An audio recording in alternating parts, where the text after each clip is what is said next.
Salam alaikum tout le monde. Dans ce podcast, je pars à la rencontre de musulmans et musulmanes ambitieux qui sont des acteurs positifs de changement afin d'apprendre de leurs expériences et inspirer la prochaine génération de Muslim Makers. Si ce n'est pas déjà fait, je t'invite à rejoindre les groupes Instagram et Telegram Muslim Makers. Les liens sont en description. Bonne écoute. Ça fait bizarre de se dire que je me fais interviewer. Non, bah, t'inquiète, je suis pas un journaliste redoutable. Faut pas te piéger, hein. Ouais, tu mords pas. Non, ça va. Salam alaikum wa rahmatullah, Tariq. Alaykoum salam wa rahmatullah. Abdelrahman.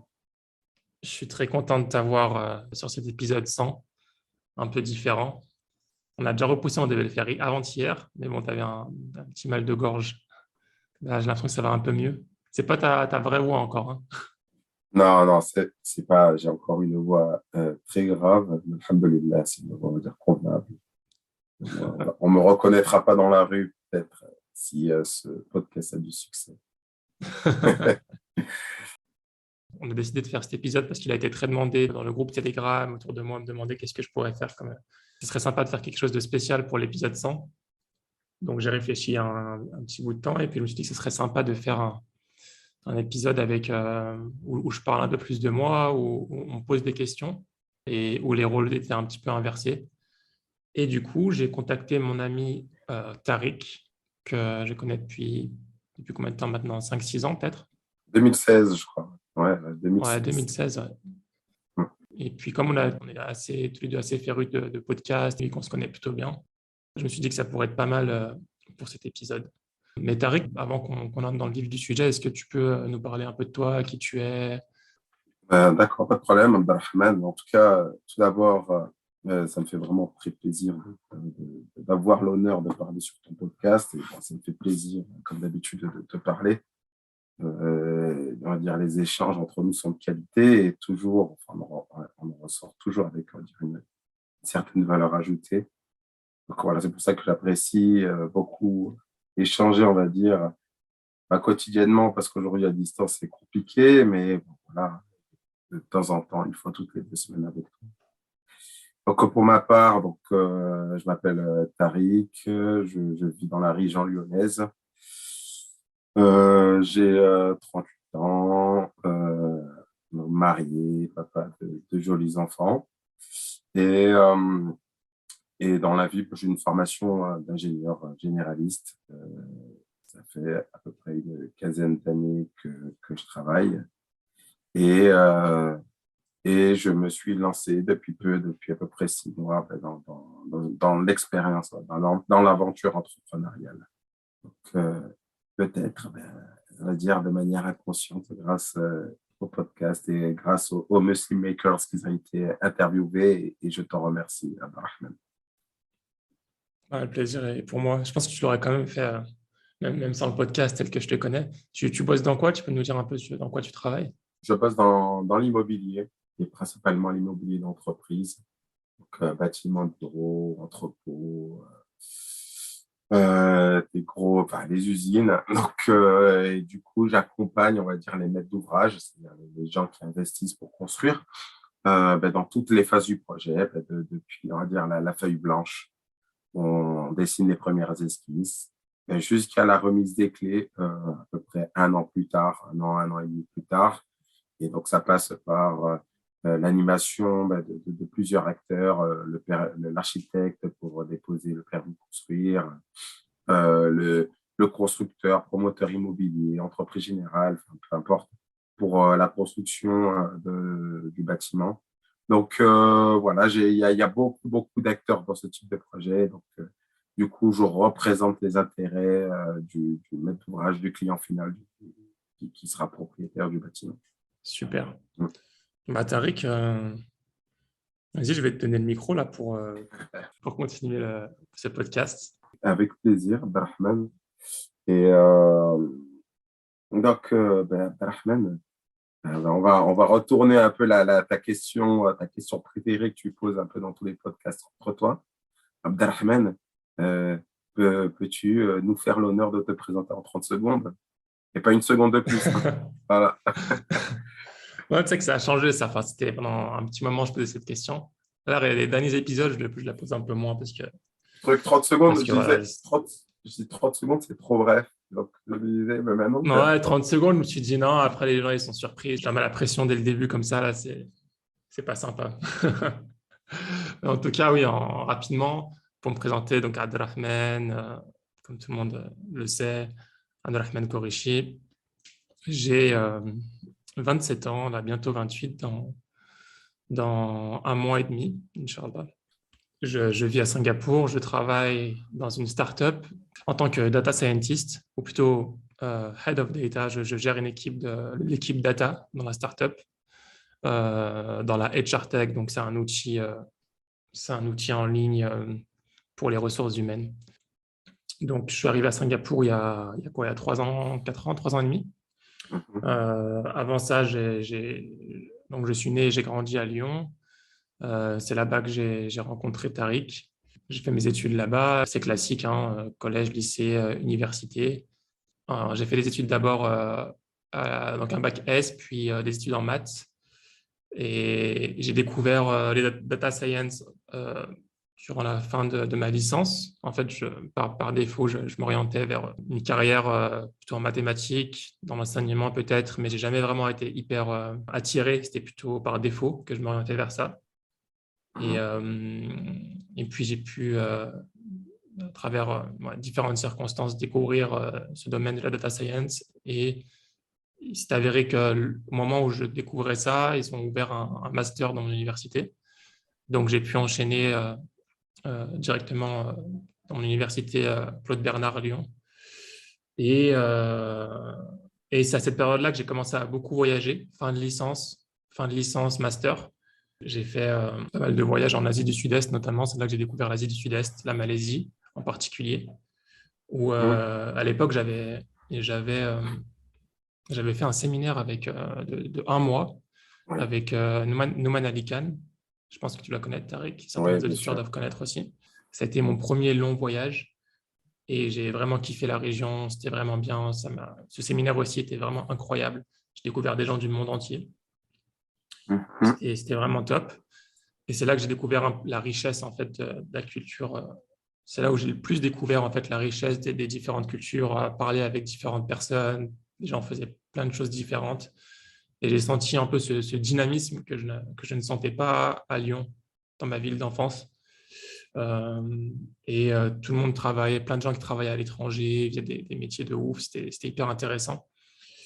Et donc, pendant mon master, j'ai tout de suite visé à faire un stage à l'étranger, la première année, parce que j'avais vite compris que pour la deuxième année, pour ma première expérience professionnelle, ça allait être très, très important d'avoir des stages qui montrent que je suis quelqu'un qui s'adapte, qui peut voyager, qui est débrouillard. Et du coup, j'ai envoyé des dizaines et des dizaines, des centaines de CV. Et j'ai pu décrocher, alhamdoulilah, voilà, vraiment grâce à Dieu, un stage, euh, un stage au Japon pendant plusieurs mois.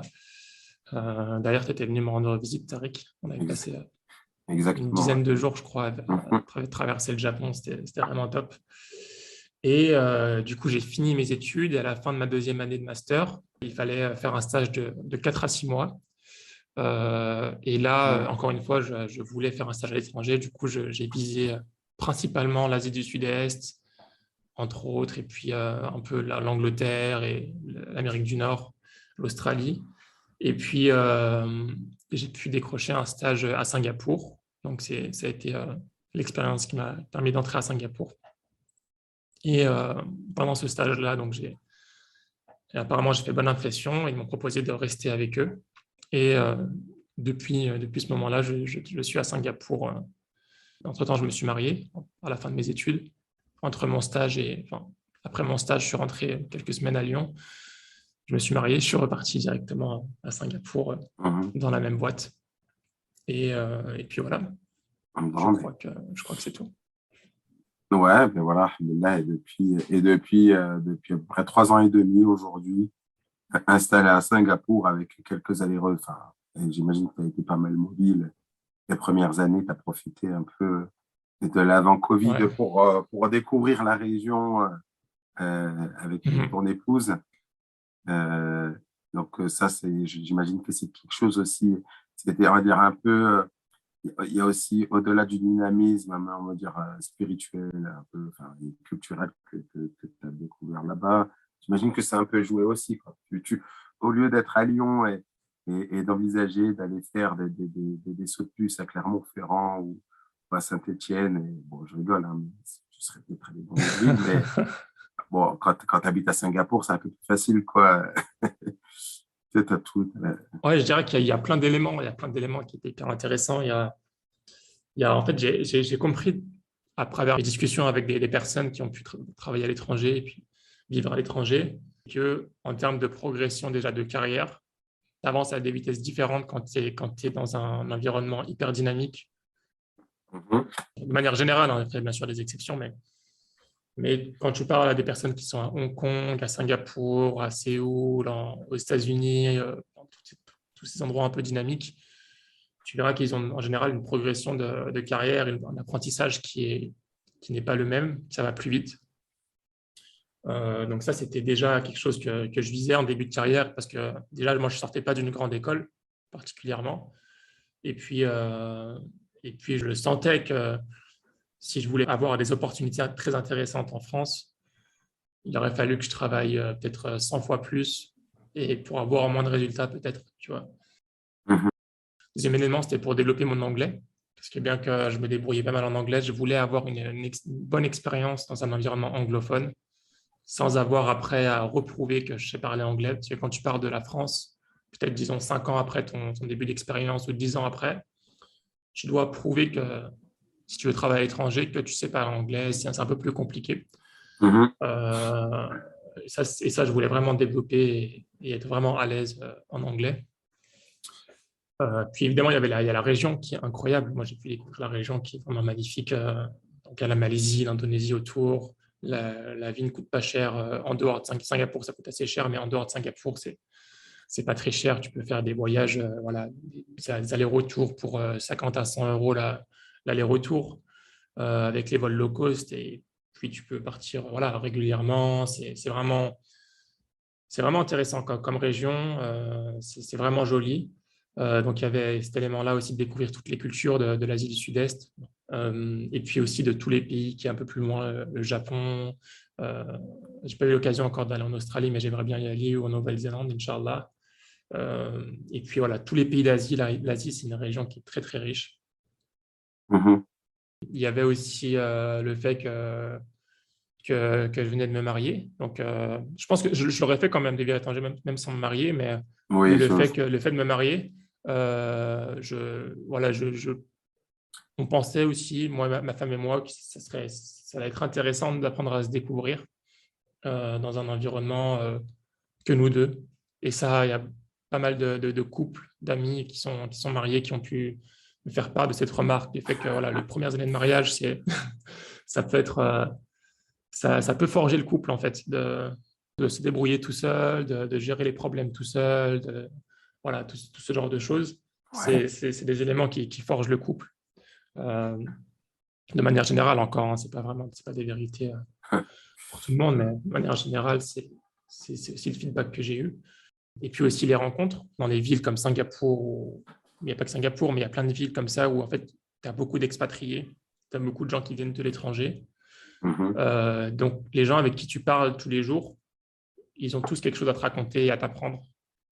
Non pas que tu n'apprends rien dans ta ville natale, quoi que ce soit, mais tu apprendras de manière générale plus dans ces genres d'environnements où tu ne connais pas, tu découvres des cultures, tu apprends à être plus tolérant, tu apprends plein de choses en fait. Et ça aussi, j'aime beaucoup, j'aime beaucoup cet environnement-là. Donc ça, c'est un peu tout ce qui m'a poussé à venir m'installer dans la région et à Singapour.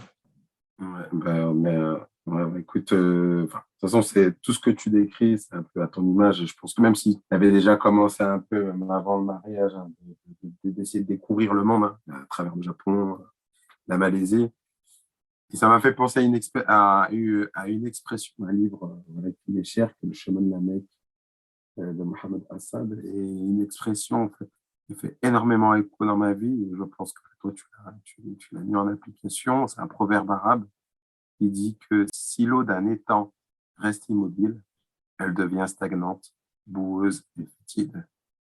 Elle ne reste Hmm. claire que si elle remue et coule, point. Il en est de même de l'homme qui voyage. Et Ouais. vous avez, en couple, vous avez fait ça, vous avez été extrêmement mobile, alhamdoulilah. Donc, je pense que oui, vous avez posé les bonnes bases, on va dire, d'une bonne vie. J'espère que d'une vie très, très heureuse de famille. Donc, là, dans tout ce que tu as dit, alors, j'aimerais revenir sur deux, trois choses. En tout cas, ce qui semble, on va dire euh, un événement qui était, on va dire, prédéterminant dans la direction qu'on prend actuellement ta vie. C'était le séminaire en Malaisie avec Norman Ali Khan, Hmm. où ça, voilà, où tu es sorti en fait un peu de ta zone de confort, où tu étais à Lyon. Je ne sais pas si tu avais beaucoup voyagé avant entre Lyon et l'Algérie, peut-être Hmm. l'Angleterre, je ne sais pas. Mais j'ai l'impression que ça a été très déterminant ce voyage où tu es parti. Et on va dire, en fait, euh, ce qui est étonnant, c'est l'intention de départ, quoi. L'intention de départ, c'était pas forcément de dire je veux voyager pour découvrir le monde. Non, c'est Jabiano Ali Khan et son contenu de qualité, ses formations. Hop, j'y vais. Et là, tout de suite, ça t'est sorti de ta zone de confort. Et tout de suite, ça t'a ouvert plusieurs possibilités. Enfin, dire, ça a élargi en fait ton champ de réflexion Ouais. et de projet, quoi. Donc, voilà, un peu ce ressenti-là. Hmm. J'avais pas spécialement hyper voyagé avant, non, c'était principalement l'Europe du Sud, l'Algérie, l'Espagne. C'est les seules régions dans mes souvenirs que j'ai visité, la Suisse un petit peu. J'avais pas énormément voyagé. Et c'est vrai que maintenant, en y repensant, oui, ça a été un élément hyper important, oui, c'est sûr. Mhm. Il y a ça, et aussi, bon, voilà, tu es né à Lyon, et en fait, tu es passé vite un peu sur on va dire, cet épisode de ta vie, mais qui a été, on va dire, l'épisode quand même la plus longue en nombre d'années. Peut-être Ouais, pas en nombre, on va dire, de projets accomplis, parce que tu étais jeune, tu as grandi dans un environnement, mais voilà, tu as fait un bac S, tu as été, voilà, on pourrait penser que lorsque tu décris ça, que tu viens peut-être d'un milieu aisé et tout, enfin, dans ta manière de parler et tout, alors que, voilà, moi je pense que c'est intéressant euh, que des gens puissent s'identifier aussi à un modèle ouais, comme le tien. C'est-à-dire que on sait, tu viens d'un quartier, bon, tu as été à Gerland, alors aujourd'hui tu habites à côté de Moulins à Vent, et avant j'imagine que tu habitais dans le quartier de Moulins à Vent à Gerland, c'est un quartier au sud de c'est Lyon. ça. Ouais. Ouais, exactement. Donc, euh, c'est-à-dire que dans ton entourage, les gens qui ont accompli, enfin, qui sont allés loin, on va dire, au niveau des études et qui sont aujourd'hui un peu dans un poste un peu similaire comme le tien, il n'y en a pas beaucoup. Tu as grandi dans un environnement, on va dire, qui te prédestinait pas forcément à ce que tu devenais aujourd'hui, où tu n'avais pas autour des gens, tu n'avais pas autour de toi on va dire des Muslim makers, tu vois, pour prendre le terme, et qui pouvaient t'inspirer, tu vois, et te dire, ben voilà, ben dans 15 ans, je vais travailler dans, alors, la data science, ça n'existait pas, mais dans l'informatique, en Asie du Sud-Est. Et c'est important, je pense, de dire d'où l'on vient, de ne pas oublier forcément, voilà, que les gens puissent dire, ben voilà, c'est possible, Ouais, c'est de clair. partir. Comme tu dis, j'ai grandi, bon, c'était pas non plus la galère, hein, c'était un environnement modeste. J'ai grandi donc à Gerland, je crois, jusqu'à la primaire, jusqu'au CE1 ou CE2, un truc, quelque chose comme ça. Puis on a déménagé. Alors là, c'était peut-être aussi. En fait, il y a plein d'éléments aussi qui sont hyper importants que je n'ai pas cités, mais déjà, mon père, à l'époque, bon, il est professeur. Mhm. Il nous a fait déménager, en dehors de Gerland, pour un quartier qui est pas très loin, mais juste à côté, mais qui était quand même très différent à l'époque, parce qu'il voulait justement me. Et le quartier de Gerland, à l'époque, c'était pas un quartier où tu laisses tes enfants traîner dehors. Enfin, si tu les laisses traîner dehors, c'est pas, il y a de fortes chances qu'ils finissent, qu'ils fassent des bêtises, quoi. Hein. Euh, et du coup, on a déménagé à ce moment-là. C'était vraiment pour ça. C'était pour notre éducation. C'est motivation première. D'ailleurs, il me l'a dit. Et dès qu'on est arrivé au Moulin à Vent, il m'a inscrit dans une école primaire privée catholique. Hein. Euh, donc, c'était beaucoup de sacrifices, hein, c'était pas gratuit. Euh, je me souviens, c'était le collège La Xavier. Donc, j'ai passé la fin de ma primaire et le collège dans cet établissement, qui, quand j'y pense, n'était pas un établissement de très, très haut niveau, mais qui était quand même beaucoup mieux que ce que tu pouvais avoir comme collège de quartier à Gerland ou à Moulin-à-Vent, les collèges de quartier. Je pense que les personnes dans ces collèges-là, dans cet environnement-là, ont plus de difficultés. C'était moins encadré, voilà, c'est connu que les écoles privées, de manière générale, c'est un peu plus carré, c'est un peu plus sérieux. Donc, mon père avait un peu cette vision, je pense, parce qu'il était professeur et qu'il voyait un petit peu ce qui se passait. Et pour le lycée, mon père a aussi voulu m'inscrire dans un bon lycée. Donc, il m'a inscrit au lycée de secteur à Gerland. C'était la cité scolaire internationale. Donc, c'était aussi l'un des meilleurs lycées de Lyon. Et ça, vraiment, le parcours par rapport aux écoles jusqu'au lycée, c'est vraiment mon père qui a organisé tout ça, qui a essayé de me mettre dans les meilleures écoles. Et ça a été hyper important aussi, parce que même au lycée, c'est là où j'ai vraiment rencontré des élèves, des personnes vraiment différentes. C'était un lycée international.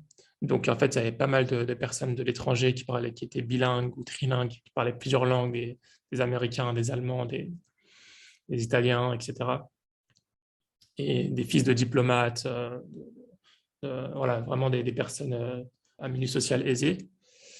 Et là, ça a été un tournant aussi, puisque je suis arrivé dans ce lycée, je partais d'un niveau plutôt moyen, même parfois bon. Ah, là, quand je suis arrivé là-bas, je me souviens, j'étais nul, quoi. Par rapport aux autres, j'étais vraiment nul. Et la seconde, je me souviens, ça a été très, très difficile pour attraper le niveau moyen des classes. Et là, c'est peut-être la première fois où j'ai été exposé un peu à cet environnement international, où tout le monde essayait de viser les grandes écoles, où tout le monde essayait de viser des grands parcours, où tout le monde parlait plusieurs langues. Mais c'était vraiment intéressant. Et bon, malheureusement, moi, j'ai essayé de faire comme eux. En fait, je me rappelle que en fait, la terminale, j'essayais juste de faire comme les gens, essayer d'atteindre l'école, peut-être essayer d'avoir une école prépa ou une école d'ingé ou quoi que ce soit. Mais j'avais aucune vocation à ce moment-là. J'avais pas vraiment de motivation. Je savais pas ce que je voulais faire. Et j'étais pas aussi doué que la plupart des gens dans la classe. Donc là, il y avait vraiment des très, très, très bons éléments qui ont fini dans les meilleures écoles. Je me rappelle même dans ma classe, peut-être la moitié ont fini dans des très, très grandes écoles. Et du coup, j'ai continué à l'université et dans un parcours mathématique parce que c'est là où je me débrouillais le mieux.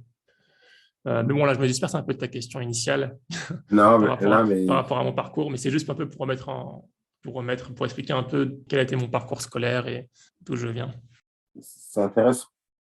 En tout cas, il y a une constante, c'est que chaque fois, en fait, il y a un schéma qui se dégage et c'est exactement comme tout à l'heure où tu parlais, on va dire, de ta vie, on va dire, un peu plus contemporaine, où tu es parti, tu as quitté la France pour aller à Singapour pour pouvoir te développer, évoluer un peu dans tous les domaines.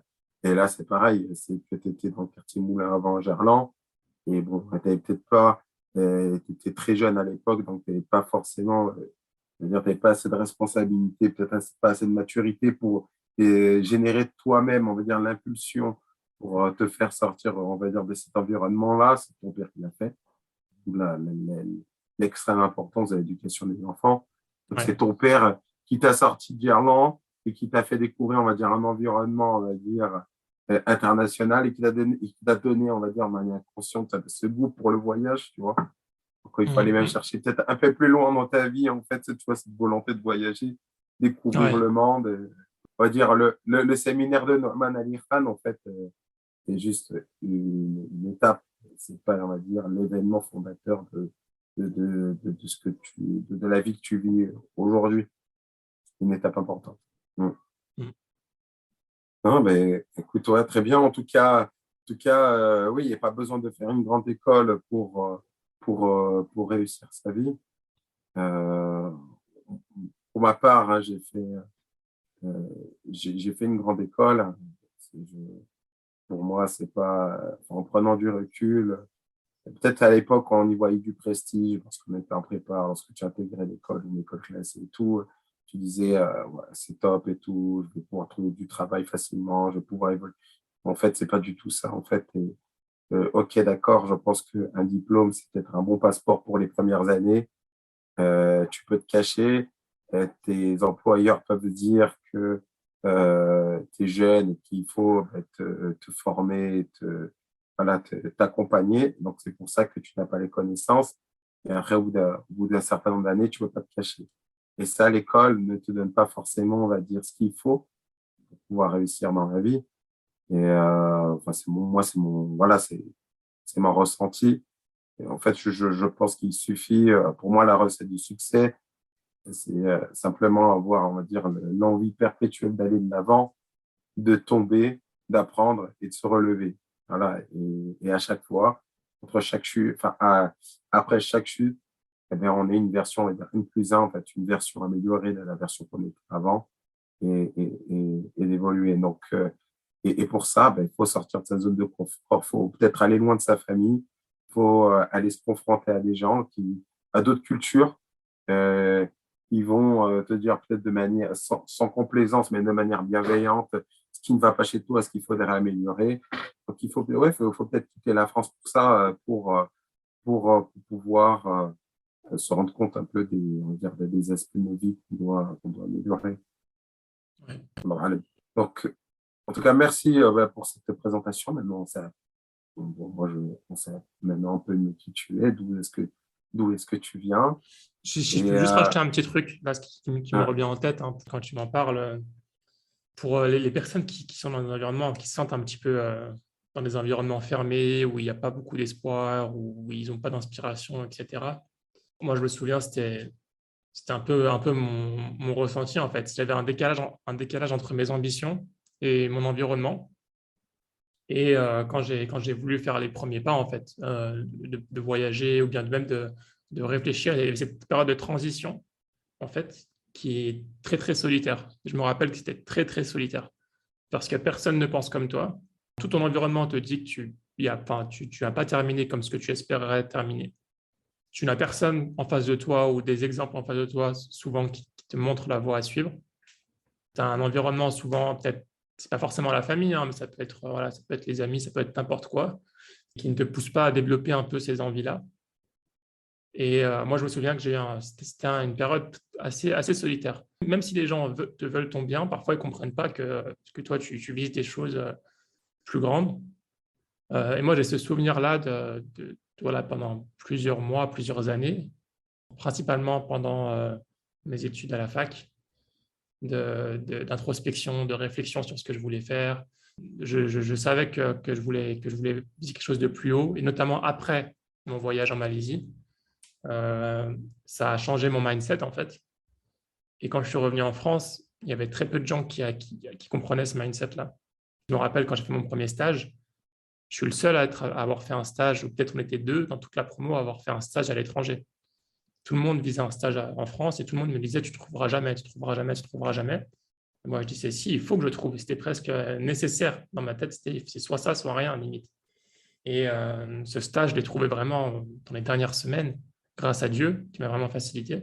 Et oui, enfin, c'est juste pour dire que sortir de sa zone de confort, ça passe par, en tout cas pour moi, c'est passé par des moments de solitude, de réflexion, de doute. C'était pas un chemin simple. ouais, surtout oui, l'environnement proche. Bon, tu dis pas forcément la famille. C'est vrai que bon, les amis peuvent te dire oui, t'es sûr, est-ce que tu es sûr, tu vas te planter, c'est dangereux là-bas. Enfin, ils peuvent, on va dire, te décourager. C'est les premiers obstacles, mais la famille, c'est ce qui te touche le plus. Tu vois, parce que tu as été quand même, même si tu peux t'en foutre, on va dire, un peu de l'image que tu peux renvoyer à l'extérieur, sur des gens extérieurs à ton environnement familial. Pour l'environnement familial, c'est pas pareil. Même si tu sais qu'ils n'ont pas forcément raison, ça te touche quand même, tu vois, lorsqu'une personne te dit, ouais, mais t'es sûr, c'est loin, on va pas te voir. Enfin, ça peut, on va dire, un peu décourager. Euh, Oui, puis mais bon, bon. on peut te dire aussi, voilà, enfin, tu peux pas, faut être honnête, nos parents, la plupart de nos parents, ils sont issus de milieux modestes, ils peuvent pas t'envoyer dans tel ou tel pays, te payer, te financer. Tu as aussi tous ces problèmes-là, de te financer, travailler à côté. Moi, j'ai dû travailler à côté pendant plusieurs années. Enfin, quasiment toute ma scolarité à l'université, je travaillais à côté. Et c'est comme ça que j'ai pu payer mes voyages, c'est comme ça que j'ai pu, au détriment parfois de mes résultats. Mais je sentais qu'il y avait une progression intérieure qui valait largement le coup, en fait. Même si j'ai perdu, en réalité, pour être honnête, j'avais un an d'avance en primaire. J'étais assez bon en primaire. Et à l'université, j'ai perdu 2 ans. Enfin, j'ai 2 années que j'ai fait en 2 fois. Euh, donc la deuxième année, la troisième année. Parce que antérieurement, je pense que je savais que je ne voulais pas devenir prof. Euh, mais je continuais à aller parce que c'est la chose que je pouvais faire et que je n'avais pas d'autre choix. J'aurais pu juste passer mes années, genre à la limite, et vraiment juste passer mes années pour arriver jusqu'à être prof. Mais si j'avais pas eu ces moments de réflexion, ces moments où je prends mon temps, et même si autour de moi on me disait, t'es sûr, parce que je voyais autour de moi les gens de mon âge, ou mes amis, mes cousins, qui eux commençaient à travailler, qui avaient fini, qui avaient fait des études plus courtes, qui avaient fait des BTS, qui avaient fait des bacs pro, etc., qui avaient leur voiture, qui commençaient à avoir leurs appartements, qui pouvaient se payer des choses, etc. Et on te demande, c'est quand tes études, c'est quand tu les finis, elles sont longues, qu'est-ce que tu fais, etc. Ça peut être, c'était déprimant. C'était un peu déprimant de pas avoir de soutien dans le sens de personnes avec qui en fait, qu'on pouvait, où on projetait un peu notre futur en fait. On se disait, oui, je veux devenir comme lui, je veux faire comme lui, etc. C'était assez compliqué. Et là, à ce moment-là, ces moments difficiles, vraiment, la seule chose la chose qui me motivait le plus, c'était vraiment la relation avec Dieu. Car je me disais que voilà, tout était possible. Je disais que j'écoutais beaucoup les Durus de Nouman Ali Khan, aussi beaucoup d'autres prédicateurs, d'autres podcasts. On écoutait tous les deux, même à ce moment-là, Nouvelle École, je ne sais pas si tu te souviens. Ouais, bien sûr.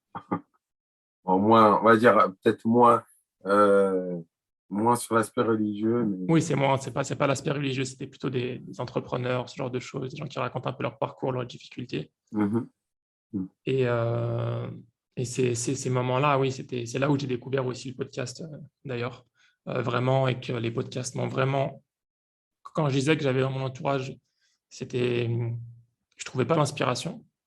Je trouvais la bienveillance, mais je trouvais pas l'inspiration. Euh, Mhm. dans les podcasts, c'est là que j'ai commencé à trouver un peu l'inspiration. D'accord. Par contre, ouais, il y a un mot, donc, on va dire l'aspect spirituel. On va dire, euh, en vrai, alors, ton podcast porte le nom de Muslim Écosse. Donc, Ouais. les gens, on va dire, parlent beaucoup, on va dire, de leur parcours professionnel. Et on sent que des fois, même s'ils en parlent pas, on va dire que la religion, on va dire que le volet spirituel, on va dire, a joué un rôle, on va dire, très important dans leur vie. Et soit ils en parlent pas parce qu'on va dire, voilà, peut-être qu'ils sont pas orientés pour pouvoir en parler, ou peut-être qu'ils sont pas en l'aise, peut-être qu'ils sont pas forcément à l'aise pour évoquer le sujet.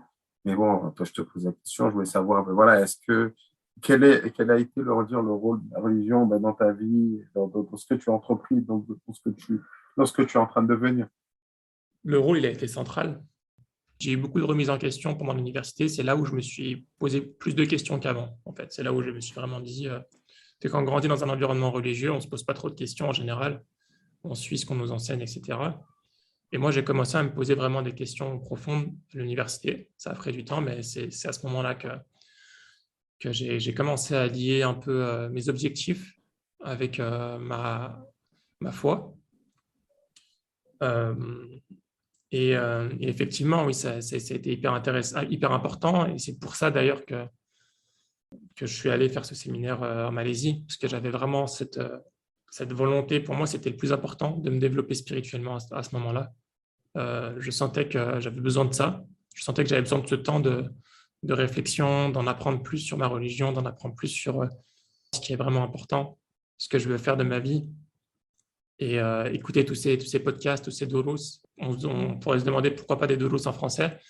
Malheureusement, je ne trouvais pas beaucoup d'inspiration dans les dolos en français. Peut-être que c'est un sentiment assez partagé parfois.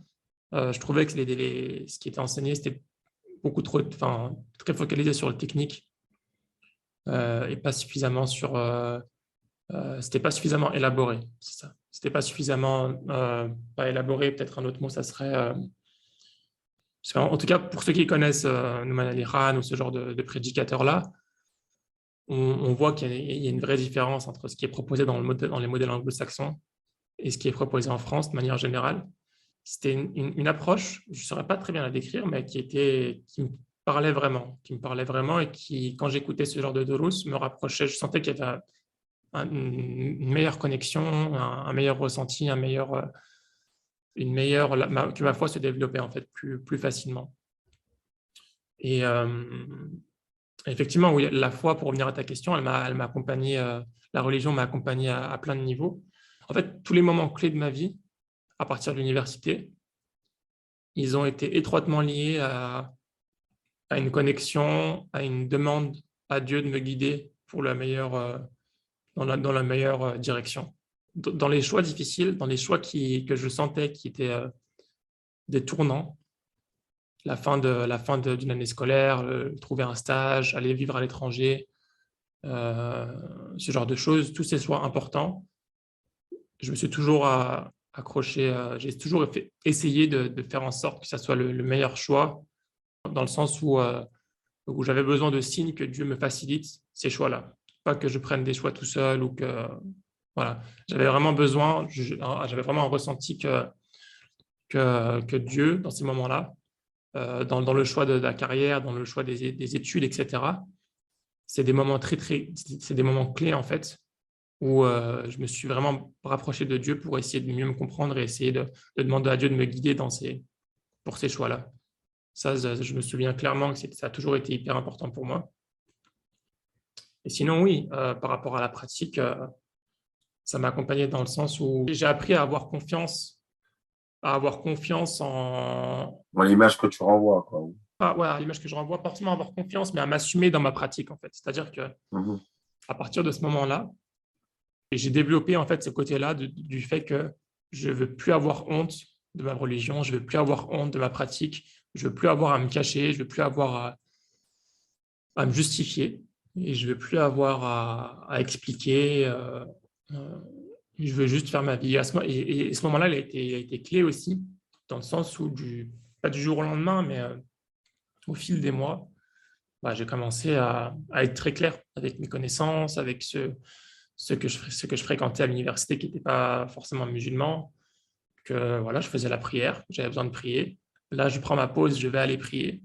C'est là où j'ai commencé à vraiment à pas avoir à trouver des excuses, en fait, de dire que, attends, bah, je vais aux toilettes, par exemple, tu vois, ou attends, je vais prendre une pause. Je me suis dit que voilà, maintenant, il faut que j'apprenne à m'assumer. Je suis musulman et j'ai pas envie de vivre une double vie où certains pensent que je vais prendre une pause alors qu'en fait, je vais prier.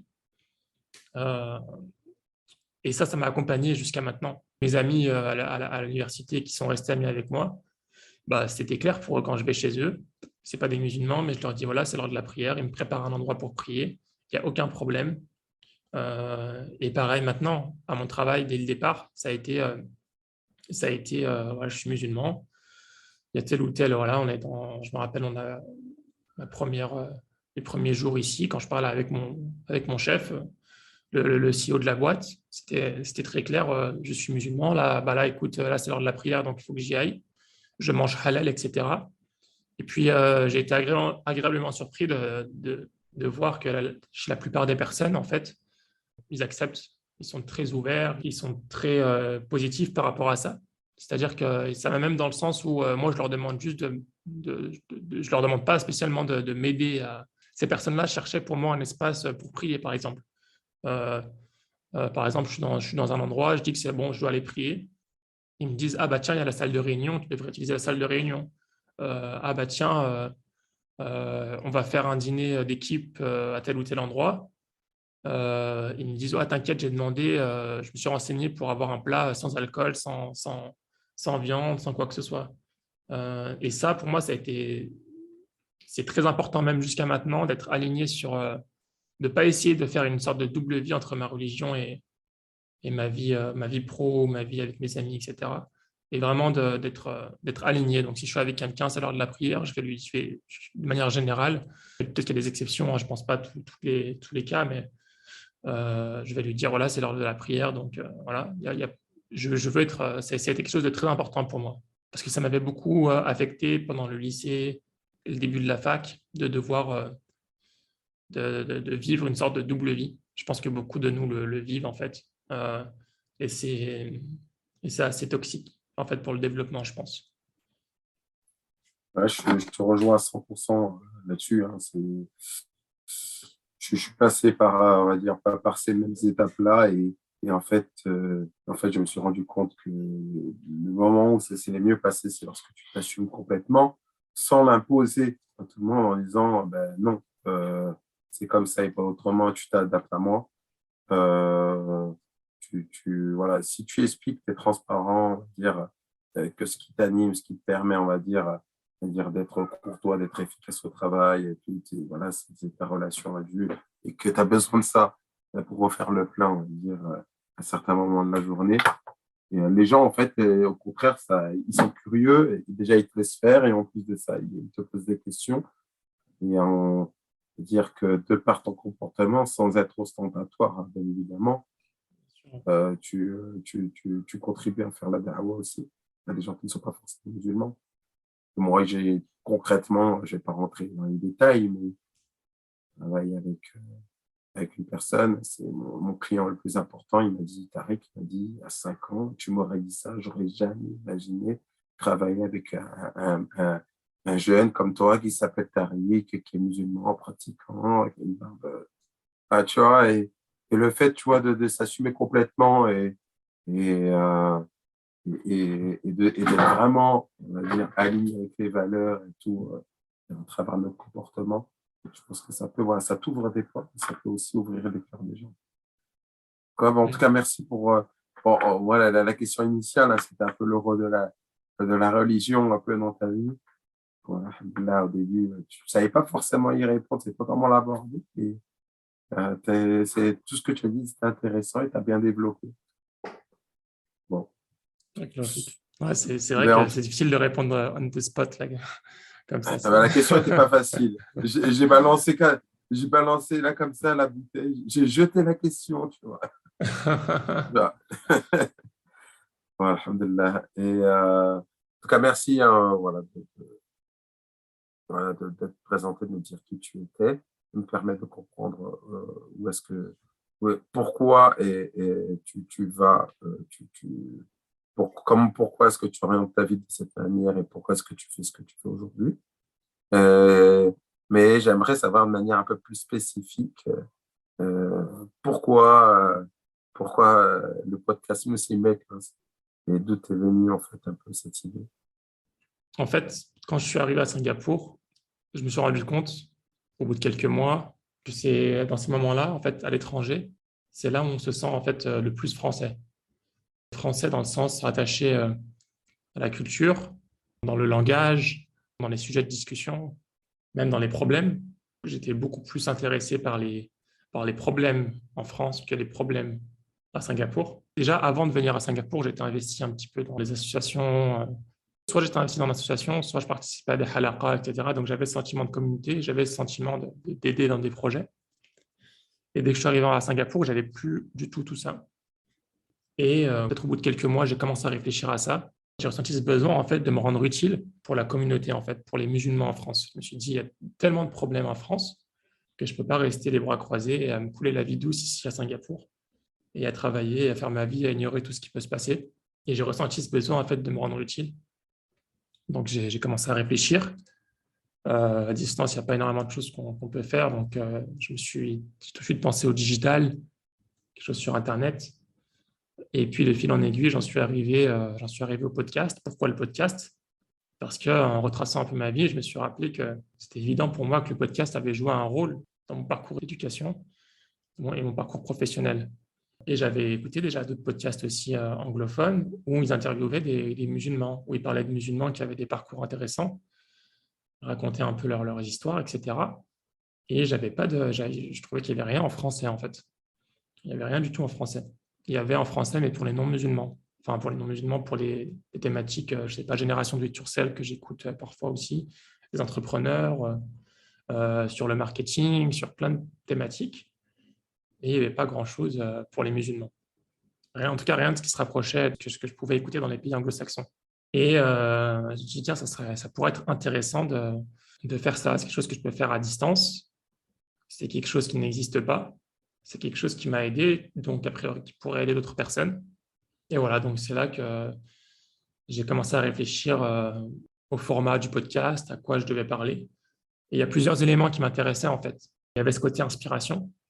Donc j'essayais de retrouver un peu ce côté inspiration, donc de montrer des profils qui font des choses intéressantes. Et ce côté inspiration que moi, je ne retrouvais pas quand j'étais étudiant ou quand j'étais au lycée. Donc là, c'était la première chose. La deuxième chose, c'est que je voulais retrouver un peu cet aspect de religion, en fait, d'assumer sa religion, de personnes musulmanes qui parlent de ces problématiques en tant que musulmans. Troisième chose, c'est que je voulais ouvrir le champ des possibles.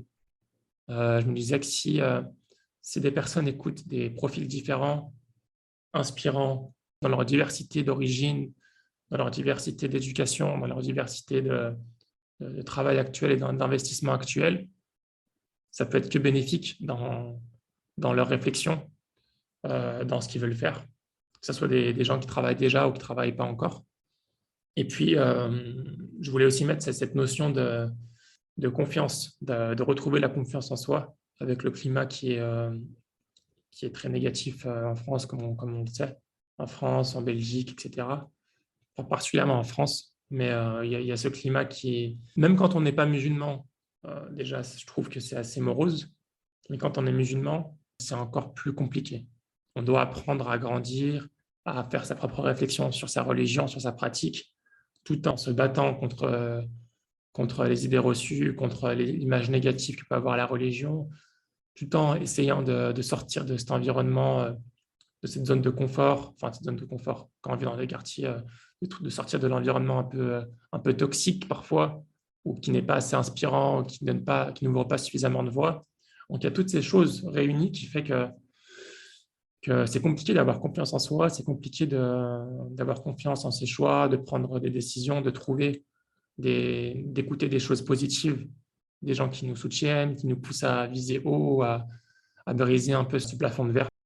Et ouais, c'est tout ça que j'essaie de retrouver dans le podcast. L'inspiration, la confiance en soi, euh, des idées, ouverture dans le champ des possibles, montrer que c'est possible de vivre sa foi pleinement tout en étant musulman, tout en ayant une carrière. Euh, Après, comme tu l'as dit plus tôt, chacun parle plus ou moins de l'impact de la religion dans sa carrière, mais bon, c'est aussi un signe de diversité. Et puis aussi, parfois, j'aime particulièrement les profils qui, en plus de leur carrière, sont aussi impliqués pour des causes pour les musulmans, pour aider, pour aider les musulmans ou la société de manière générale. Je trouve que c'est vraiment super. Parce que parfois, on peut se dire que quand on a une vie professionnelle, c'est trop compliqué, on n'a pas le temps, etc. Mais j'aime bien montrer ces profils de personnes qui travaillent vraiment et qui arrivent à non seulement avoir une bonne carrière professionnelle, s'assumer, et puis à être actifs aussi pour la communauté ou pour la société. Et encore plus, les personnes qui arrivent à allier tout ça dans une même activité.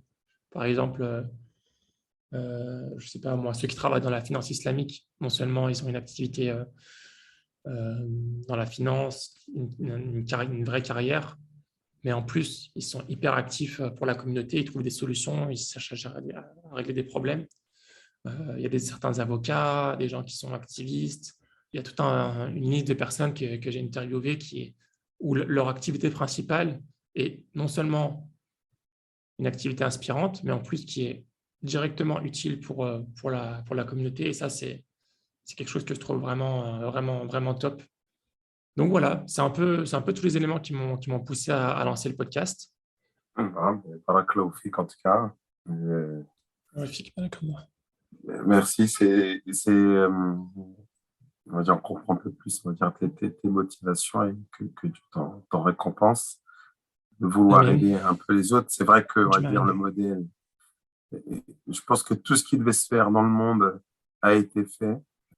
En fait, si on veut faire quelque chose, ça a forcément été fait pour quelqu'un. Et on va dire, la meilleure manière d'arriver, c'est d'imiter cette personne, pas l'imiter parfaitement, mais d'imiter dans les grandes lignes.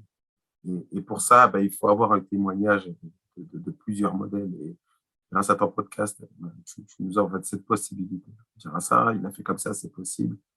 Et d'avoir, en fait, tu vois, euh, le détail de comment est-ce qu'il en fait, pourquoi il en fait et comment il en fait. Ça permet peut-être, tu vois, d'avoir de manière concrète, on va dire, peut-être des éléments, de jalonner un peu sa vie pour pouvoir atteindre ses objectifs. Donc, voilà. Mhm. Et moi, voilà, moi, je me positionne aujourd'hui, hein, je parle en tant qu'auditeur de ton podcast. Et, euh, oui, tu sais, tu m'as dit, au début, tu m'as dit, ouais, de toute façon, je pense que même sans le podcast, tu l'aurais fait, entreprendre. C'est pas facile, hein, tu sais, il y a beaucoup de gens, on parle beaucoup, voilà, il y a beaucoup de gens qui parlent et et derrière, ça ne suit pas forcément quand ça se transforme en action. Et tu peux avoir des projets, tu peux avoir la graine voilà, peut-être plantée quelque part dans la tête, mais si tu l'arroses pas ou si, voilà, par des, dire par des écoutes du genre de podcast que tu proposes, derrière, peut-être que tu ne concrétises pas ces projets-là. En tout cas, voilà, pour moi, j'aime penser que ton podcast, ça joue aussi un rôle, je pense, de manière indéniable, il joue un rôle de manière inconsciente sur la manière dont je devais orienter ma vie. Et,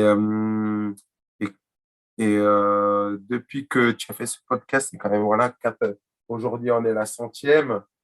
C'est-à-dire que tu as interviewé 99 personnes, Ouais, potentiellement 99 semaines.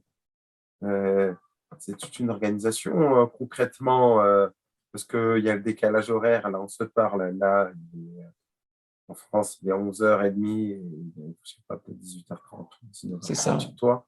18h30, ouais. Donc, pourquoi là, c'est pas facile, c'est pas une routine. Parce que, tu sais, voilà, nous, c'est le métro, enfin, ça peut être boulot, dodo, tu bosses de 8 à 18, et voilà, tu as un rythme et tout. Toi, tu dois t'adapter de manière euh, quasiment enfin, hebdomadaire aux Mhm. contraintes, on va dire, horaires de tout le monde. Dans un des derniers podcasts, tu t'es arrêté pour aller prier le Maghreb. Donc, il y a aussi cette contrainte-là. Je pense que d'un point de vue organisationnel, ça peut pas être facile pour toi d'organiser ce podcast. Euh, Ça pose beaucoup de problèmes en réalité. La plupart des gens, en fait, s'ils sont en Europe, voilà, je leur dis que l'idéal pour moi, c'est en matinée pour eux et en général, c'est possible. Et puis, vu que moi, j'ai la chance dans mon travail de pouvoir organiser mon temps assez flexiblement, en dehors des meetings, etc. Si on arrive à poser un créneau le matin, en général, l'après-midi, voilà, ça prend une heure et demie, en prenant en compte les discussions, les pré-discussions et les discussions après avec l'invité. J'arrive à m'arranger, donc c'est pas un énorme problème. Bon, même les gens les plus occupés trouvent toujours une petite matinée, un petit moment en matinée pour l'interview. Après, c'est vrai que ça impose quelques contraintes. Avant l'interview en elle-même, j'ai un premier call avec l'invité, donc il faut aussi organiser ça et ça demande beaucoup d'organisation. Puis je dois faire un peu de recherche sur la personne que j'invite, lui faire regarder un peu ce qu'elle fait. Donc c'est clair que ça demande pas mal d'organisation, mais alhamdoulilah, c'est faisable. Et le montage aussi, est-ce que c'est quelque chose qui te prend du temps ou pas concrètement? Ouais, le montage, ça me prend, on va dire, environ 3 heures de bout en bout, on va dire. Environ 3 heures par semaine, 3 heures par épisode, peut-être 2 heures des fois. Je dois écrire l'intro, enregistrer l'intro. Une matinée, en général, je fais ça le dimanche, le jour même, le jour de la Hmm. sortie, souvent. Puis, voilà, le matin, je fais mon sport. Je vais courir un petit peu. Je prends un petit déj. Et puis, je reviens. Et puis, voilà, de 10 heures à 13 heures, souvent, je fais le montage. D'accord. On veut ça, mais je savais pas que tu préparais ça s'entend pas avec, tu appelais pour préparer un peu le podcast avec la personne que tu as interviewée. Donc, tu as ça, tu as le podcast en lui-même qui peut durer 1 heure et demie, peut-être entre 1 heure et 2 heures. Donc, ça prend peut-être 2 heures de temps entre le moment où tu te prépares et le moment où tu le finis. C'est vrai que lorsque tu cumules bout à bout, ça te fait quasiment peut-être une journée de travail, hein, tout ça. Moi, ça peut prendre, ouais, ça prend pas mal de temps, ouais, c'est clair. Après, moi, je le vois pas comme ça, hein, parce que moi, je passe vraiment un bon moment quand j'interviewe des personnes, j'apprends beaucoup. Pour moi, c'est un plaisir d'interviewer les personnes. Bon, c'est moins un plaisir de faire les montages, mais bon, je me dis que c'est fils là et puis que ça me rapportera des hasanat, Inch'Allah, j'espère. Mais les discussions avec mes invités, je ne vois pas ça comme du travail, en fait. C'est quelque chose. Moi, j'aime bien discuter, j'aime bien apprendre sur les gens. Et ça m'apporte beaucoup plus que le temps perdu, enfin, le temps passé à interviewer ces personnes. Et même quand je fais le montage, en réalité, c'est comme si je réécoutais l'interview et ça me permet aussi de certains points, de re-réfléchir à certains points qui ont été discutés. Donc, il y a toujours un aspect bénéfique, alhamdoulilah. Ben, en tout cas, merci. Merci pour ces détails-là. Et Abdelrahman Korischi, qu'est-ce que ce podcast a apporté? Est-ce que le Abdelrahman avant l'épisode 1, le Abdelrahman de l'épisode 100, est-ce qu'ils sont les mêmes? Est-ce que le podcast a contribué? Est-ce que cet Abdelrahman-là a changé? Qu'est-ce que concrètement ça t'a apporté, en fait, tous ces échanges? Est-ce que tu saurais dire, identifier quelque chose, une valeur ajoutée de ces podcasts-là aujourd'hui? Alors, déjà, j'apprends beaucoup de manière brute, en fait, en termes d'information. Et j'apprends beaucoup. Je me suis beaucoup développé, j'ai beaucoup développé mes connaissances en finance islamique, en psychologie, en sociologie, en entrepreneuriat. Il y a plein d'éléments, en fait, dans la spécialité des gens qui m'apprennent. En fait, à chaque fois que je parle avec eux, je leur pose des questions. C'est comme des mini masterclass, en fait, pour moi. C'est comme du coaching individuel. Parfois, je le vois comme ça. Quand je pose certaines questions, souvent, c'est des questions que je me pose vraiment pour moi, quoi. Qui sont utiles pour moi. Donc déjà, avoir, on va dire en moyenne chaque semaine ou chaque 2 semaines, une discussion avec quelqu'un comme ça d'inspirant, pour moi, c'est déjà super. C'est déjà incroyable. Je rencontre des nouvelles personnes. Et sans le podcast, peut-être que ces personnes-là n'auraient pas le temps ou ne m'accorderaient pas spécialement leur temps parce que c'est des gens souvent très occupés. Et le fait que j'arrive avec un projet et que eux-mêmes trouvent ce projet utile et veulent s'investir, ça me permet d'avoir une porte d'entrée envers ces personnes-là. Et aussi, donc, du coup, de me créer un réseau qui m'est parfois utile, où j'ai pu me lier d'amitié avec certaines personnes que je vais voir quand je voyage, quand je rentre en France, où on dîne en famille entre nous, où on a des conversations hyper intéressantes, où j'en apprends encore un peu plus sur eux. C'est hyper enrichissant, en fait. Après, d'un point de vue mindset, c'est aussi, encore une fois, hyper intéressant dans le sens où le fait d'écouter à chaque fois des profils de personnes qui, soit professionnellement, soit pour la communauté, pour la OMA, soit de manière générale, sont hyper actifs, savent ce qu'ils veulent, ont accompli des choses incroyables. Bon, en fait, ça te met dans un mindset où bah, toi, tu trouves ça normal, en fait. Inconsciemment, tu te dis, bon, je parle avec des personnes comme ça toutes les semaines, ou tu écoutes des personnes comme ça devient quelque chose de normal. C'est comme quand moi j'écoutais mes podcasts avant et que j'écoutais des gens qui travaillaient à l'étranger, qui faisaient des projets hyper intéressants, qui voyageaient, etc. Pour moi, c'est devenu en fait évident que que j'allais travailler à l'étranger, que j'allais faire un truc étranger, même si j'étais le seul ou dans les 1% de ma promo qui allait travailler à l'étranger. Pour moi, le fait d'écouter ces podcasts-là, ça m'avait touché. Et là, avec les interviews que je fais, ça me touche toujours autant.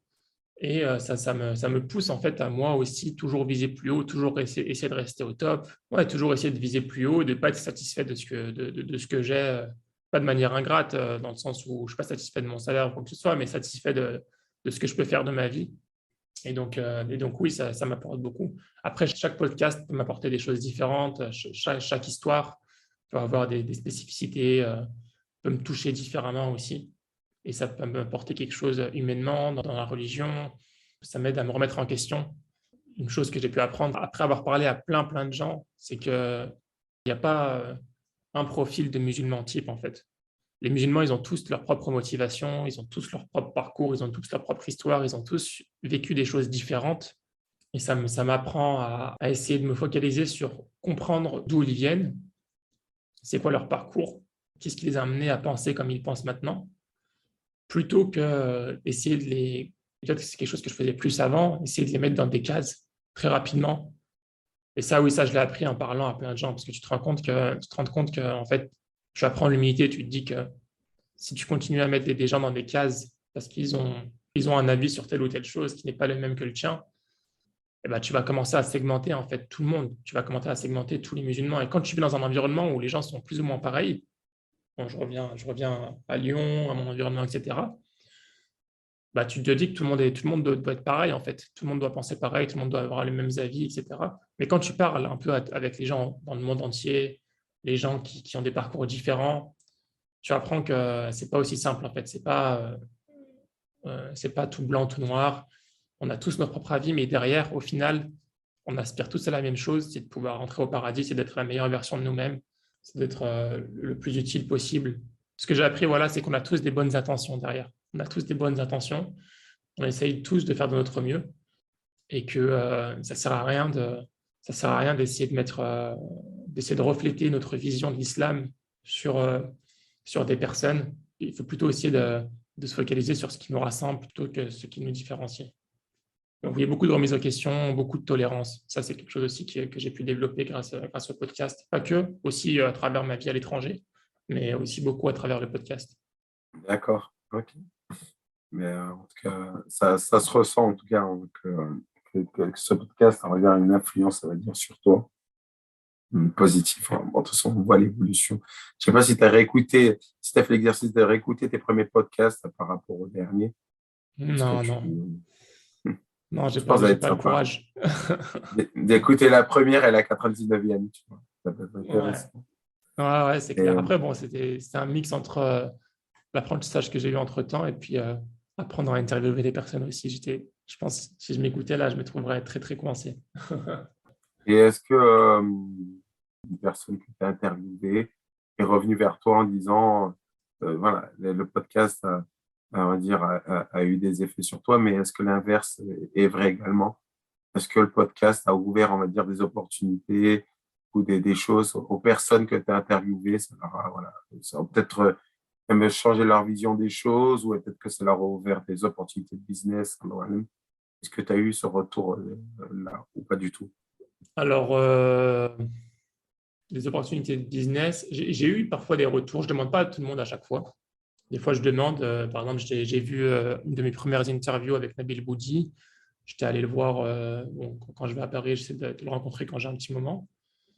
Et l'année dernière, il m'avait dit qu'il avait reçu, entre son interview et quand je l'avais vu, il avait reçu plus de 50 messages de personnes, soit pour lui dire qu'il avait super apprécié le podcast, qu'il avait appris beaucoup de choses, qu'il trouvait ça hyper inspirant, etc. Ou bien qu'il voulait avoir des conseils de sa part, etc.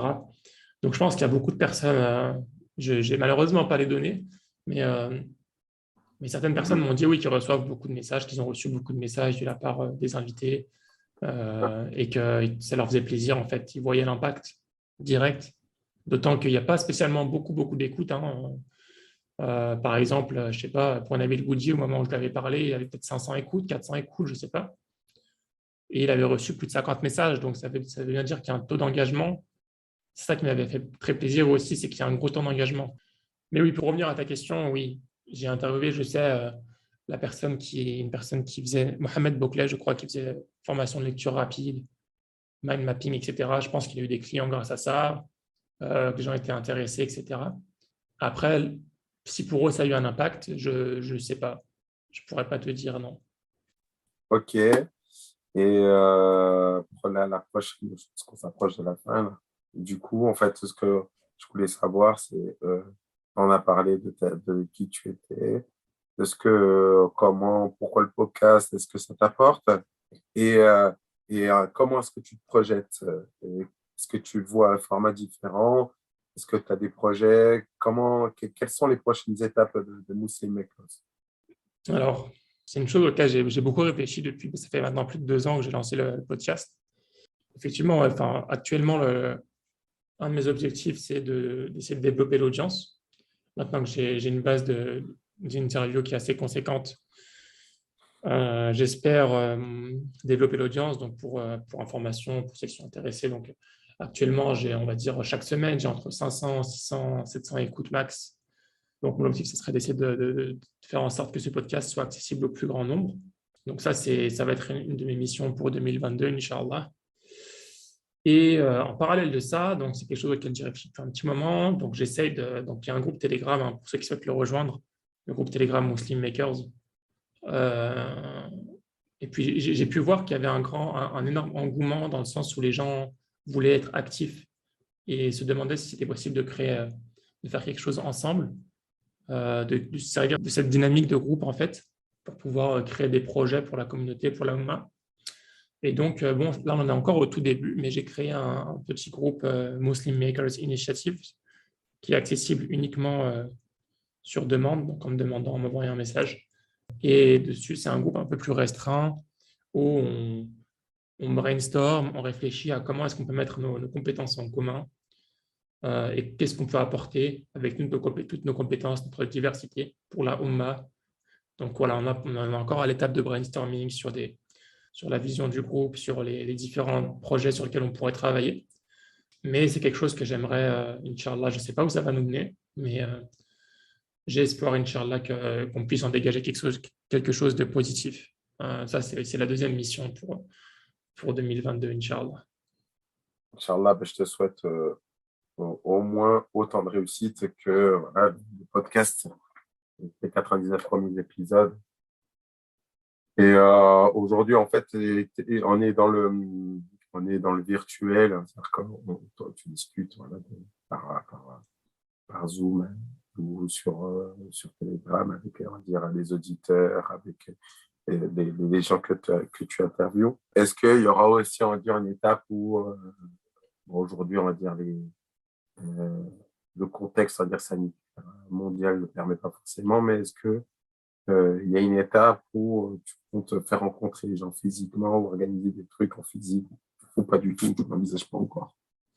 Alors, si, j'envisage, pas spécialement sur un événement un peu fancy, un peu grandiose ou quoi que ce soit, mais donc j'étais déjà venu à Paris, donc cet été, quand je suis venu à Paris, j'ai pu organiser un événement, on était une dizaine, c'était hyper intéressant, donc j'ai pu rencontrer quelques auditeurs du podcast et on allait boire un café ensemble, c'était génial. Donc je compte, Inch'Allah, refaire ça quand je viendrai à Paris, puis aussi à Lyon, peut-être, pourquoi pas, car souvent je passe par Paris et Lyon, où il y a ma famille, ma belle famille, ma famille. Donc voilà, c'est peut-être à à ces seuls endroits-là que je pourrais organiser quelque chose. Ok. Et après, bon, moi, je vais parler en tant qu'auditeur, hein, je vais m'exprimer personnellement, on va dire, hein. Ça ne reflète pas forcément, on va dire, l'avis de tous des milliers d'auditeurs qui écoutent ton podcast. Euh, mais moi, tu vois, je suis dans une étape où j'ai créé mon entreprise. Donc, du coup, j'ai acquis un nouveau statut, celui d'entrepreneur. Et donc, du coup, ça crée un certain déséquilibre dans la vie. Et tu peux être déséquilibré en allant, voilà, en étant attiré, on va dire, par un aspect au détriment des autres, d'autres volets beaucoup plus importants de la vie. Voilà, il y a la vie, il y a la vie de famille, il y a la spiritualité, il y a aussi, on va dire, tout ce qui est lié à la santé, le physique. Et puis, lorsqu'on travaille, eh bien, on peut être attiré par l'appât du gain, parce qu'on peut, en fonction de ce qu'on fait, gagner beaucoup d'argent facilement. Et je ne sais pas si c'est possible, hein, mais voilà, d'avoir, j'aimerais bien d'avoir un espèce de guide ou d'avoir un podcast d'une personne qui dit, voilà, pour être un bon musulman entrepreneur, voilà les grandes lignes de ce qu'il ne faut pas oublier. Après, Ouais. voilà, en tant qu'entrepreneur, on a l'obligation de payer la zakat, même sur l'argent qu'il y a dans la société. Donc, comptablement, enfin, d'un point de vue comptable, c'est difficile à sortir parce que sur l'argent de ta société, tu le sors en tant que salaire. Donc, l'État prend sa part également. Tu vois, il y a beaucoup d'aspects comme ça, on va dire, qui sont, on va dire, spécifiques au caractère, on va dire, à l'identité musulmane de l'entrepreneur, qui gagne, on va dire, à développer, voilà, par une personne, on va dire, qui a bien étudié le sujet. Et ça nous permet, voilà, d'avoir, on va dire, quelques garde-fous dans cette aventure qui peut créer des dégâts, on va dire, dans notre domaine où jusqu'ici, on pensait que voilà, tout est sous contrôle, tout va bien, quoi. Ouais. Concrètement, aujourd'hui, tu peux, de manière très concrète, tu dis, ben voilà, plus je fais d'heures, plus je gagne de l'argent, et plus je gagne de l'argent, ben voilà, plus je suis heureux. Sauf que, en fait, plus tu passes d'heures dans ton travail, tu passes moins d'heures avec ta famille, tu peux retarder tes prières, tu peux, voilà, tu vois. Il y a d'autres, on va dire, euh, il faut avoir une vision globale, une vision d'ensemble, et c'est pas forcément évident, surtout quand on Hmm. commence. Ouais, je suis peut-être pas la meilleure personne pour commenter ça, mais enfin, personnellement, moi, comment je vois les choses, je sépare en fait ma progression. Si je devais séparer ma vie en trois parties, il y a l'aspect privé, donc l'aspect personnel plutôt. Donc moi avec moi-même, ma relation avec Dieu. Euh, il y a l'aspect familial, donc l'entourage proche et toutes les responsabilités qui vont avec. Et il y a l'aspect sociétal, donc l'impact et l'investissement qu'on peut avoir sur la société, l'image qu'on redonne, l'image qu'on donne et l'image qu'on veut rendre à la société et l'impact qu'on veut avoir sur la société. Je pense que pour moi en tout cas, c'est les trois choses que j'essaie de développer. Mhm. Euh, donc l'aspect vraiment personnel, c'est vraiment voilà, la formation, écouter des doros, me former, développer mon esprit, enfin développer mes connaissances, grow, en anglais on dit grow, donc en français on dirait, ouais, c'est vraiment se développer, grandir intérieurement, avoir une meilleure relation avec le Coran, avec Allah, avec sa prière, avec ça c'est l'aspect vraiment personnel sur lequel, enfin, ça c'est challengeant, mais c'est le plus important, on va dire. Puis après, il y a les responsabilités premières qui sont envers la famille, donc avoir les bonnes relations, essayer d'avoir un impact positif sur notre entourage proche. Et enfin, c'est la relation avec la société. Et donc ça rejoint aussi l'aspect professionnel. C'est là où je mets l'aspect professionnel, en fait. Et c'est vrai que c'est intéressant de savoir, en fait, comment est-ce qu'on fait pour être la meilleure version de nous-mêmes dans la société, professionnellement et dans l'impact qu'on retourne à la société. Donc, ce n'est pas forcément professionnel, mais ça peut être dans l'associatif, quoi que ce soit, ou dans nos relations avec l'extérieur. Et c'est vrai que je trouve qu'on manque de modèles modernes de ce que ce serait de vivre en tant que musulman dans une société en 2021, 2022 maintenant, avec tous les challenges qui vont avec toutes les difficultés, avec toutes les questions, les problématiques qui se posent. On peut et on doit s'inspirer de la vie du prophète sallam et des sahaba, c'est sûr, mais la manière de vivre et les problématiques et les challenges qu'on vit actuellement, rien que le fait de payer sa zakat, comme tu dis, des choses assez simples, hein. Voilà, on est taxé, on paye sa zakat, c'est différent, etc. C'est pas c'est pas le même contexte. Et il y a des problématiques encore beaucoup plus profondes et difficiles à répondre. Et c'est vrai que ce serait intéressant, je suis d'accord avec toi, d'avoir des modèles, plus de modèles en tout cas, de personnes qui nous montrent c'est quoi du coup être un musulman actif dans la société, qui a un impact positif sur la société et qui ne fait pas de compromis sur sa religion, sur ses croyances, sur sa foi, et de manière holistique, de manière complète dans tous les aspects, dans l'aspect des relations avec les gens, dans l'aspect des, de comment adresser certaines questions qui peuvent être polémiques sans compromettre sa religion, dans l'aspect de ce sur quoi on doit être formé, dans l'aspect du savoir-vivre, du savoir-être en entreprise, et de l'aspect aussi de la vision qu'on veut avoir de manière dans la société, c'est-à-dire quel impact, qu'on ne travaille pas juste pour avoir de l'argent, mais pour avoir un impact réel autour de nous. Et ça, c'est quelque chose que je trouve extrêmement important et c'est ce qui nous manque, ça nous fait défaut en fait, je trouve. Je ne sais pas si c'est un peu ce que tu voulais dire comme problématique, mais Oui, oui, non, mais c'est ça, c'est exactement ce que tu viens d'évoquer. D'avoir des modèles ou d'avoir quelque chose, je trouve que c'est très important pour nous. de pas se lancer. On peut tout de suite, à travers l'entrepreneuriat, tu peux peut-être avoir du succès, de professionnel et tout. Et sur le long terme, ça peut avoir, on va dire, des conséquences assez graves sur d'autres aspects. Et j'avoue que je me lance à peine dans le truc et j'ai pas envie, voilà, de faire quelque chose qui peut me rendre malheureux plus tard. Voilà. Donc, Ouais. Non, je comprends, je comprends. en tout cas, voilà, je pense qu'on est quasiment à la fin. Oui, j'ai une dernière question. Et quel livre est-ce que tu me recommanderais, que tu recommanderais aux autres lecteurs, des livres que tu as lus et qui t'ont marqué, qui t'ont permis, on va dire, de faire un gap important dans ta vie? Euh, le livre qui me marque le plus, évidemment, bon, ça c'est la réponse classique, c'est le Coran, qui m'oriente le plus dans ma vie, en tout cas j'espère, et auquel je récupère le plus d'apprentissage. Après, j'ai quelques livres que j'ai trouvé pas vraiment utiles, vraiment intéressants. L'art d'avoir toujours raison, je trouvais ça intéressant pour comprendre un peu les dynamiques d'Arthur Schopenhauer sur les dynamiques de communication dans les médias, sur comment les médias nous font parfois avaler des choses grâce à leur communication. Ils peuvent dire des choses qui sont totalement insensées et nous faire croire que c'est vrai, les faire passer pour vrai ou bien décrédibiliser un avis ou quoi que ce soit, pour des raisons qui sont autres que factuelles, sans fait derrière. Donc on peut dire n'importe quoi et avoir raison. C'est ça en gros en résumé. Il y a aussi l'autobiographie de Malcolm X, que je trouve qui m'avait pas mal marqué aussi quand je l'ai lu. C'est un livre vraiment incroyable. Je ne sais pas si tu l'as lu, Tariq. Je l'ai, mais je ne l'ai pas encore lu. En plus, il n'est pas très long, pas très gros. Ouais, C'est un livre enfin, de poche. il a plusieurs autobiographies, mais c'est celle avec, je ne sais plus comment il Tu vois, s'appelle. C'est l'original, quoi. C'est avec Alex Haley, c'est vrai, ça, je trouvais sur Internet. C'est Alex Haley, c'est celui qui l'a écrit avec lui, en fait. Son parcours, c'est les difficultés qu'il a eues, toutes ses remises en question, sa bonne volonté.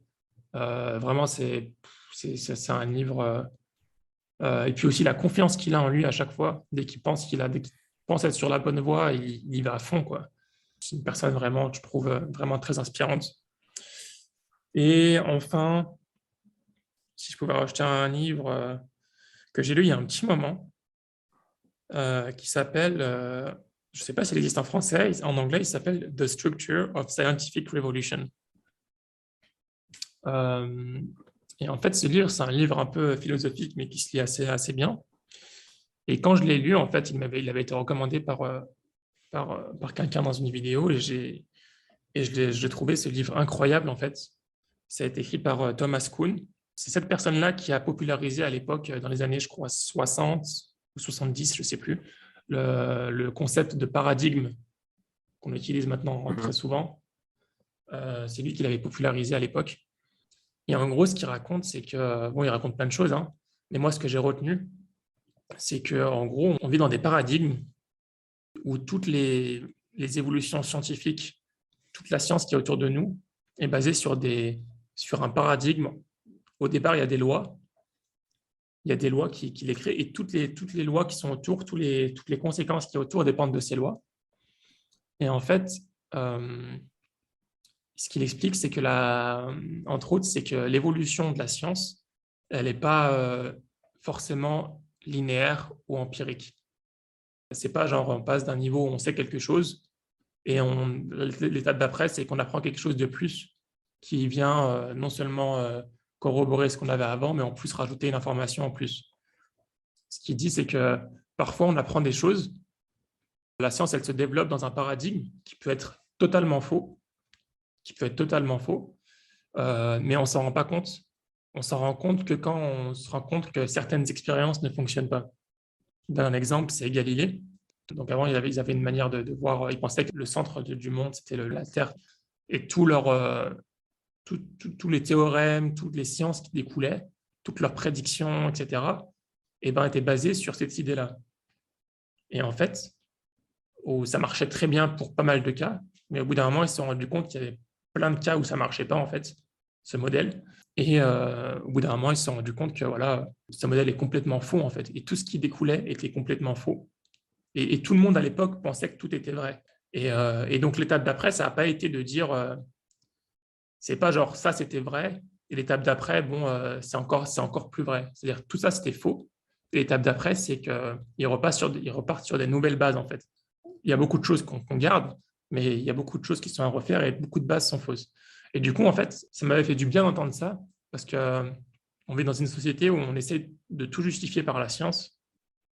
Et bien que la science soit très utile dans la vie de tous les jours, la science, elle est pas, Pas infaillible. voilà, la science n'est pas infaillible, exactement. On apprend des choses maintenant, c'est probablement très vrai, mais il y a beaucoup de choses. Voilà, dans 50 ans, peut-être, on découvrira que une bonne partie des choses qu'on a appris étaient basées sur des choses totalement fausses. On peut parler, je sais pas, de la théorie, j'en sais rien, je ne suis pas un expert, hein, mais par exemple, la théorie de l'évolution, ou parfois, ça rentre en contradiction avec notre religion, parce qu'on n'a pas les arguments pour pouvoir dire quoi que ce soit, si ce n'est la foi. Mais en face, c'est pas quelque chose d'infaillible. Donc, je trouvais ça rassurant, je trouvais ça intéressant, en fait. Donc, c'est un livre qui est intéressant pour ceux qui s'intéressent à ce sujet-là. Quand le livre était sorti et jusqu'à maintenant, c'était c'était un vrai pavé dans la mare, en fait. Et jusqu'à maintenant, il est très étudié. Bah, du coup, ben, merci d'allonger ma liste de lecture. Rahman. Je t'en prie. Je pense qu'on a fait un peu d'aborder un peu tous les sujets qu'on voulait. Comment est-ce que tu vois la fin de ce podcast? Est-ce que tu abordes un sujet en particulier enfin, est-ce que tu veux faire la conclusion? Je suis pas très bon, je t'avoue.